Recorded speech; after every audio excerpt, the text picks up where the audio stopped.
Hello everyone, my name is Miranda and today I am here at Unlikely Story with Maggie Stiefvater. Did I pronounce that right? I am super thrilled. Did you watch my instructional video? Yes, I did. I can't lie and say that I didn't. And your new book, The Raven King, just came out, so congratulations on that. Thank you. Now, how would you describe like the feel of The Raven King compared to the first three books, since this is the finale one? Dire. Well, I take that back. No, I don't take that back. I complicate that answer. It's very similar to book 2 in that book 2 is very focused on Ronan and dreams, and book 4 looks at that again. So I would say it's the closest in tone to the dream things. But I mean, things get real. Yeah. 4.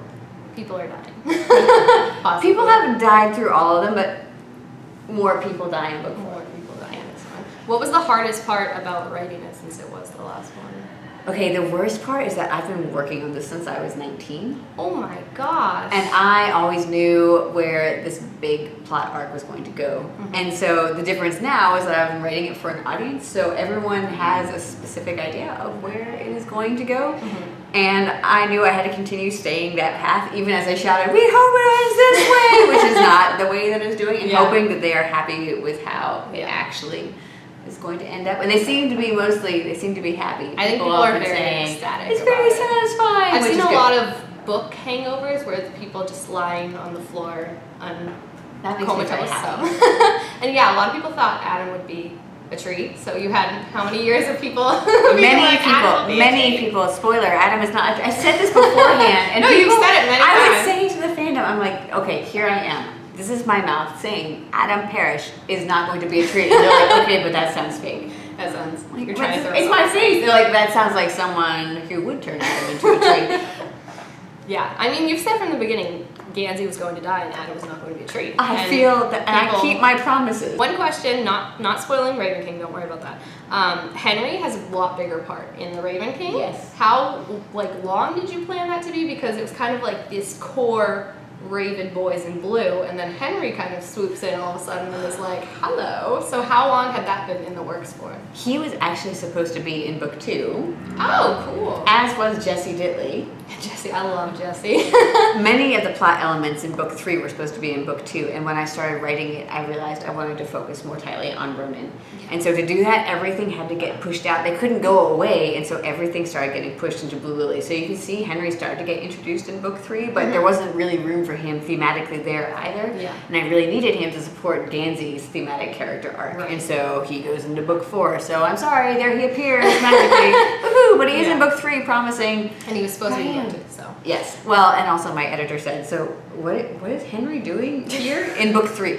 And I said, I promise I need you for later. I feel like he is kind of a cool character because he gives this other side to Gansey that we don't see, this Avalon G boy that is kind of the Richard Campbell Gansey, the third persona. So I like how it does that.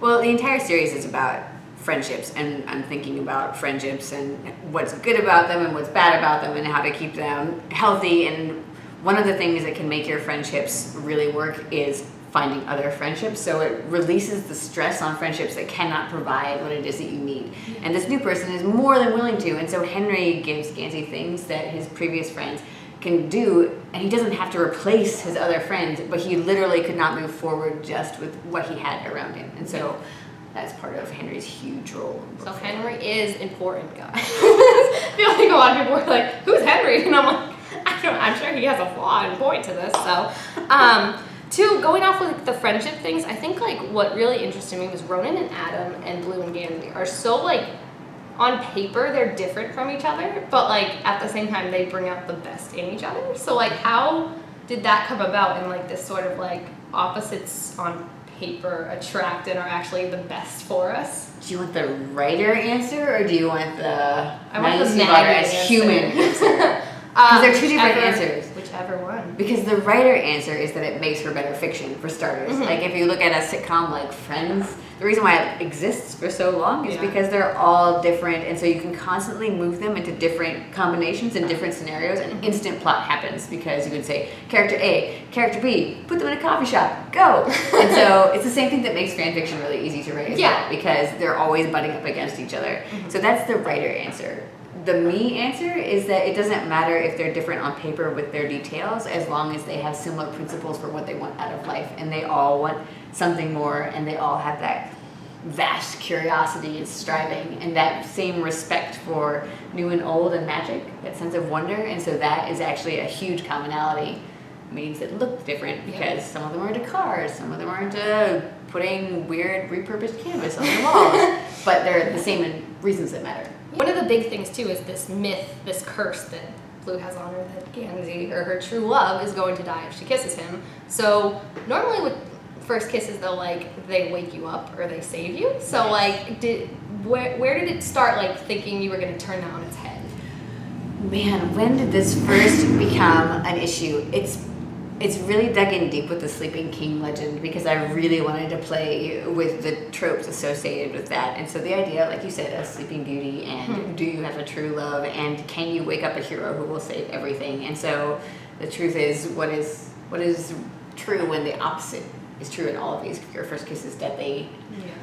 Your Sleeping King is not going to be the hero that he's supposed to be cracked up to be, and you have to solve all your problems on your own. So that's where it first came from. Also, I had just come off of writing the Shiver trilogy, which is only about kissing. So you were like, no more kissing. No more kissing. No more kissing. We're not getting it. Once Blue kisses her true love, though, and he dies, if they somehow, let's say, manage to bring him back, is he good after that? Can they kiss again? Or is it every single time they kiss, he's gonna...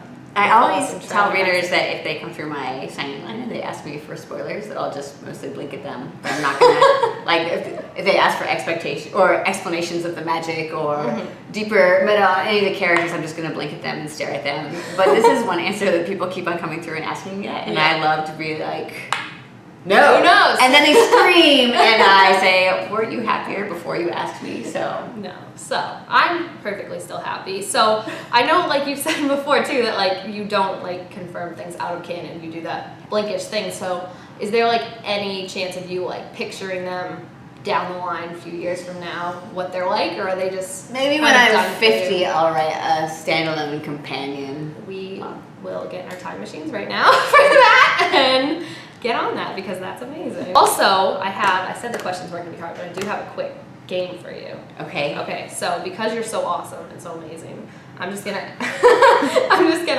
say one word and you say what comes to mind. And they're all related to Raven Voice, so it shouldn't be anything surprising. So first word is bees. Oprah. Oprah, I like it. Dreamers. Drinkers? Dreamers. That's true. Dreams. Me. Killer horses. Autobiographical. Killer ponies. Still autobiographical. Ley lines. Made up. And lastly, this is the most important one, boat shoes. Connecticut! I remember reading it and when Blue kept picking on his boat shoes, I was like, what exactly are boat shoes? So then I looked them up and I was like, oh yeah, she needs to burn those or something right away. The very first event or the very first year that this came out, when I was on tour, I actually traveled with a boat shoe because people didn't know what they were. Yeah. I actually bought a used pair of 2 of them.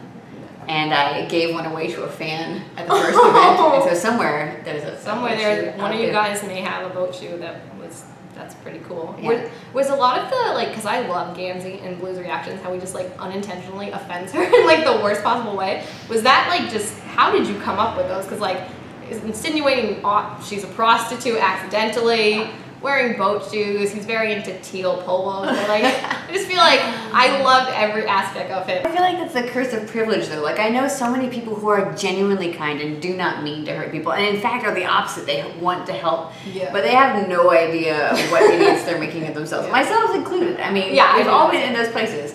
And so Gansey is very much a loving sort of homage to those people who put their foots in their mouth. Yes. Foots, like myself. Boat-shoed foots in their mouth. Feet. Raven Voice has a really cool myth to it, and so does Scorpio races, but they're kind of under the radar. I didn't know much about them. So are there any more myths you're looking to explore someday? I'm working on one right now, which is top secret. That is very interesting. So that was going to be my next question. It's magic. Book. Takes place in Colorado, that's all I'm saying. Fun fact I learned about you was you used to competitive bagpipe. That's true. So is that something we could ever see in a book? Because, if I my second novel is about bagpiping. Nice. Yeah. So what was competitive bagpiping like? You would just go and... When you have the phrase competitive bagpiping, does it bring up an image in your mind? It brings up Karate Kid. Yes. Like they're all just fighting at the end. It brings up like you guys are on like mats. Right. And are we all dressed in kilts in this picture? No. Should you be? Yes. Okay. So the image that you have is not wrong, but there should be kilts. There should be kilts. Everyone should be wearing kilts. You should be wearing sporrans, which are little like man purses that you wear around your waist, except for they usually have an animal head on them, like a badger that's looking at you while you're That's playing. very intimidating. It is, especially when you're playing facing each other. Yeah. So what other facts did they tell you? What other facts? We heard about your car. Yes. How the one amazing your that's car parked is. I outside. was like, I know this, guys. We heard about, I was like, I know everything, guys. We heard about, let's see, heard about the goats. Yes.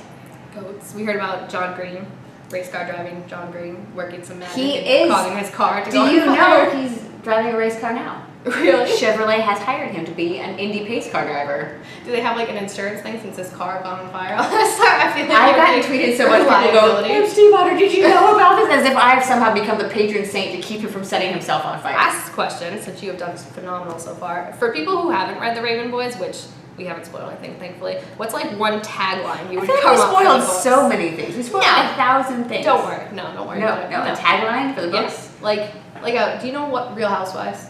You know that show? They all I know have- of it. They all have like a tagline. Like one will come out and be like, I may be the apple of New York, but I'm the queen in my neighborhood, or something like that. So like, is there a tagline you could think of for Raven Boys? The one I saw that I liked was like when you tell people it's about dead kings and sleeping boys, but then it's really about dead boys and sleeping kings. That's the one I like. The internet has come up with this one that I really like, and they say maybe the real dead Welsh kings, the friends we made along the way. I'm going to go with that one. I feel like that's I like that a one. good one. I like that one. It's a nice look back, graduation kind of moment. I do. I also feel like it accurately depicts the series. It's so You true. go into that with that expectation, and you're Yeah. like, oh yeah, Yeah, we get what it means. So that's very interesting. All right. Well, thank you so much for being here, and I hope the questions weren't too hard. I feel like sometimes I was like, what am I asking right now? Is she gonna like jump out the window or something? Well, the bees one was hard. The bees one, but Oprah was a good answer. I feel like my answer was gonna be Gansey. So Oh. you know. Oh, I see, because he's allergic to bees. Yes. And that's a much No, tighter yeah. association than Oprah. No. This is why it was your game. Okay. So thank you so much for being here. She has to go get sided, so I'm gonna let her go and raise her goats and hopefully not catch John Green on fire. Yes. Because I feel like now if he does so happen to catch on fire, you're gonna get even more tweets like, I think what that's did true. you do? You're his patron saint now. Yes. So, all right. Well, thank you guys all so much for watching. Make sure to check out Maggie's social media where she's updating all about her tour, and check out the Raven Boys and the Scorpio races and everything like that. Thank you guys all so much for watching. Thank you for being here, Maggie. It was lovely. You met all my expectations, so don't worry. And I'll see you guys next time. Bye.